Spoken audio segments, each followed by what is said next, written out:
আজকেও সারা দেশে আন্দোলন শান্তিপূর্ণভাবে হয়েছে এবং আসলে এটা যে আসলে শিক্ষার্থীরা যে আসলে যে ক্ষোভ বা তরুণ ইয়াং জেনারেশনদের যে ক্ষোভের বহিঃপ্রকাশ আসলে সেটা তারা প্রকাশ করেছে। আজকেও সারা দেশে অনেক আসলে বিক্ষোভ হয়েছে এবং মিছিল হয়েছে, অনেক জায়গায় জড়ো হওয়ার চেষ্টা করেছে।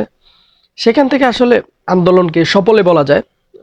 গত রাতে আসলে কয়েকজন সমন্বয়ককে দিয়ে ডিবি কার্যালয়ে বলা হয়েছে যে আন্দোলন আসলে প্রত্যাহার করে নিয়েছে, কিন্তু না, বাকি যারা বাহিরে আছে সমন্বয়কগণ তারা বলছে না, এই আন্দোলন চালিয়ে যাবে তারা। এবং তাদের যেই ভাইয়েরা আসলে রক্তাক্ত অথবা নিহত হয়েছে, তাদের সাথে তারা গাদ্দারি করতে পারবে না, তার জন্য তারা আন্দোলন আসলে চালিয়ে যাবে।